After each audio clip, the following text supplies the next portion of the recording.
Well, good morning. It's day 4, Saturday, and it's the first cloudy, sort of gloomy day we've had. We had just real small bits of sprinkles on the tent. No real rain at all, which is nice. Supposed to be basically done by noon. It's a little bit after 10 right now. We just kind of hung out in the tent, grabbed the food, and just ate a couple snacks. We're gonna make ramen and stay warm and just kind of hang around for a bit, and then later we're gonna go on a firewood mission. We're gonna get to making this ramen.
Well, that ramen was delicious, and we're gonna do the dishes now. I think I'm gonna make some coffee. We're gonna hang out.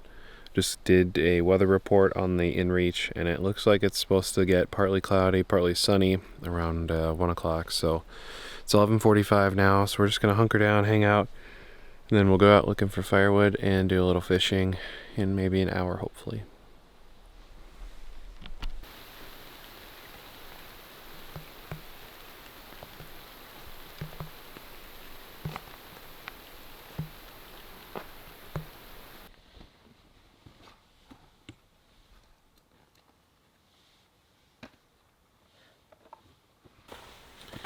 Alright, so we've got everything packed up, dishes washed, and we're ready to go look for some firewood.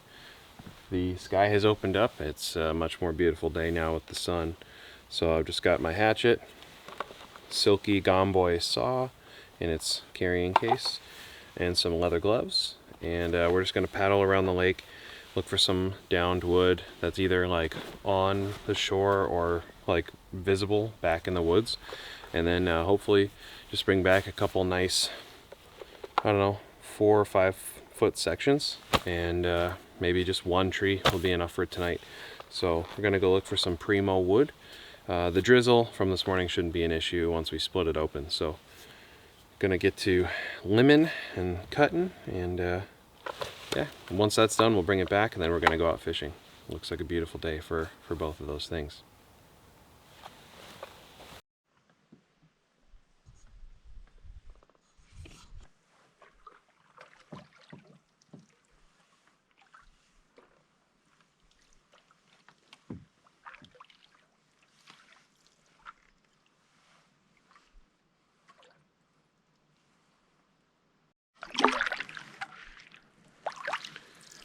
Well, Holly and I are done gathering firewood, so now we're just out trolling around for a little bit, just tooling, enjoying the interesting looking clouds, enjoying the warm weather. The sun is warm on my face.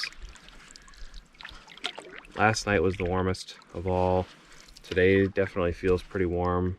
The wind has died down from the crazy gusts in the morning.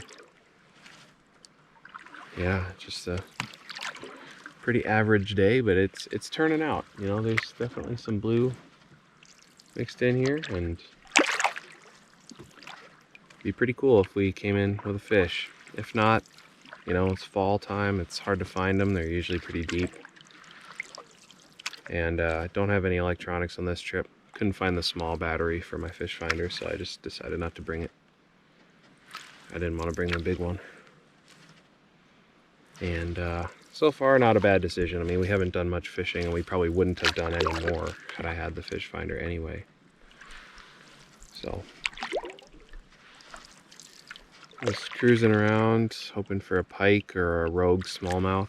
Holly's got a translucent ghost melon craw, medium depth crankbait, and I've got a deep tail dancer, and it's a purple deep tail dancer. Normally a Laker bait. I'm pretty sure there are no Lakers on Canoe Lake, but I'm sure other stuff likes to eat it too, and it's one of the deeper lures I have with me here, so seeing if either of us can get something going. Again, we're just trolling. Not sure about the contours right now, which is okay. Gonna try and get it over some ledges and drop-offs and see if we can find some deep water access in a shallower area, and hope that there's fish cruising around there looking for bait. That's the plan.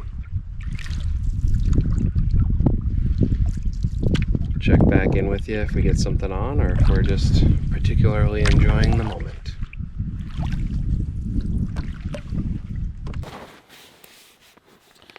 So I've got the fire built here, and I'm going to show you a close-up of how I built it.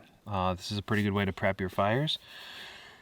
It's got a flat base with dry wood, so because you want to put the fire out basically being cold to the touch every night using two big dumps of water on it basically. The ground is going to be wet in there, so use dry base and then have a small bundle of tinder in there.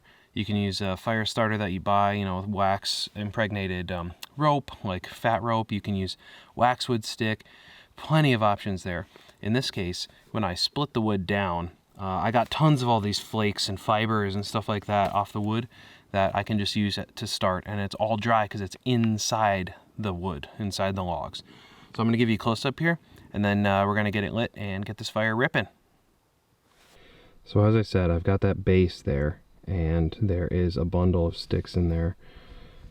Smaller stuff in the center, and then I've stacked some thinner, still pretty thin, but larger and longer stuff on the outside that can catch as the stuff on the inside burns. And that stuff on the inside is only going to burn for a little bit. So we need to make sure that the outer stuff is able to get lit while that inner stuff is expended. So this is all basically tinder, and then I've got kindling over here, some larger sticks, still pretty small comparatively, and decently long. And then over here we've got the fuel. So there's plenty of bigger stuff to throw on here, but we're gonna get that fire lit, and it should basically just go up by itself. We'll just feed that kindling on there, and up she goes.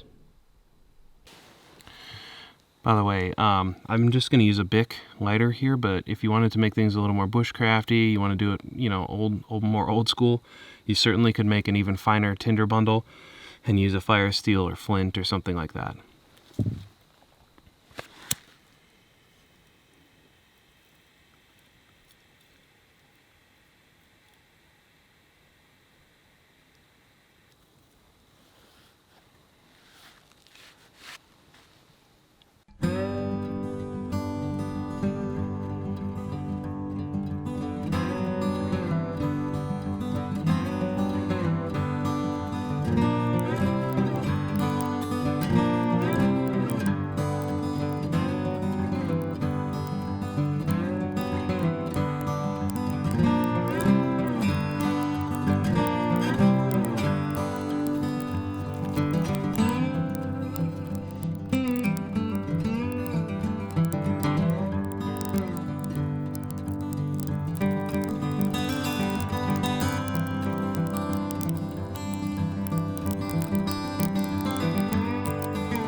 That's how you start a fire.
Good morning. It's day 5 and we're heading out. It's about 7:30 in the morning. Sun is blindingly bright and it's gonna be a gorgeous day.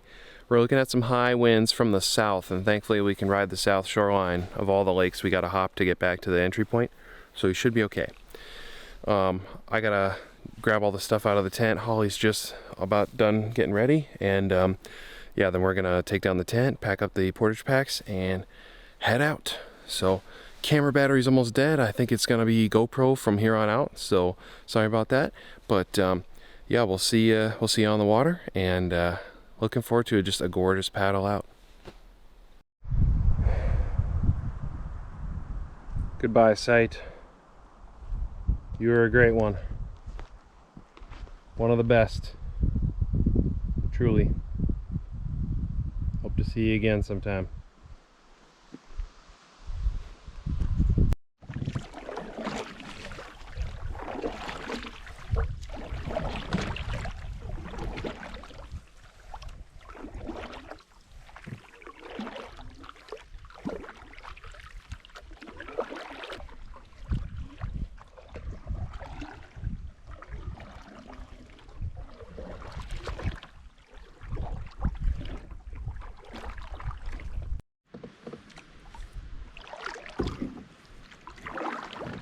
Last portage of the trip done. Sorry for not sharing the experience on video, but just trying to get them knocked out.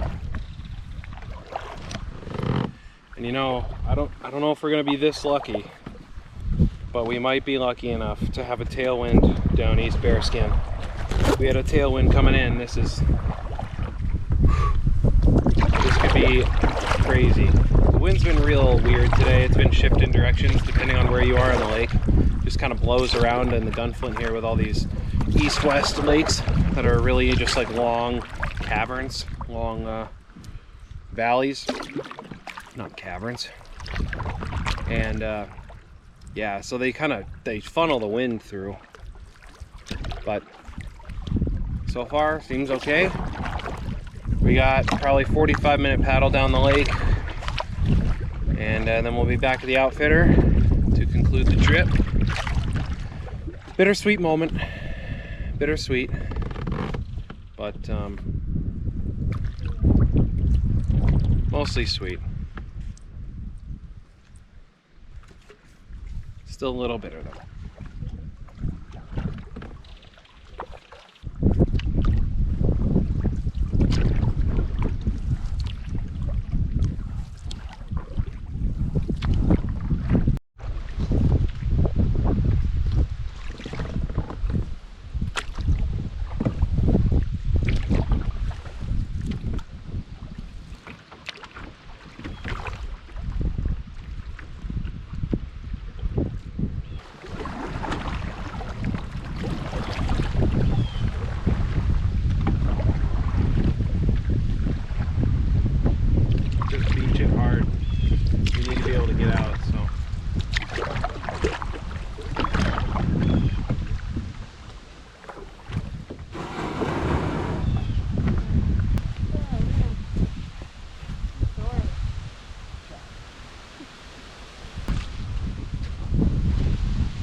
Alright, we're back in the parking lot of Bearskin Lodge.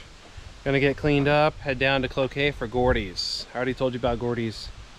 You gotta stop at Gordy's. So we're gonna get cleaned up and get on our way. It's 12:31. Just a little bit after schedule. We kind of made a bit of a detour in Alder, but all in all, such a great trip. Incredible weather, couldn't ask for better. We had maybe a couple hours cumulative of bad weather. Caught our first brook trout ever in the fall mating colors. Caught a nice male. Had the catch and cook, shore lunch. Got to see upper and lower Johnson Falls with good weather. You know, got some good hikes in. Had a fire every night. It's in a beautiful area with all the rolling hills and elevation of the Gunflint Trail. especially in the fall time with all the changing colors. It's gorgeous out here, and we both feel pretty blessed to just have enjoyed it with such good weather this whole time. So it's been a great one. This will be one to remember. I hope you enjoyed the videos, and I'll make sure there will be more to come. There'll be more to come. Thanks for watching, and we'll see you later.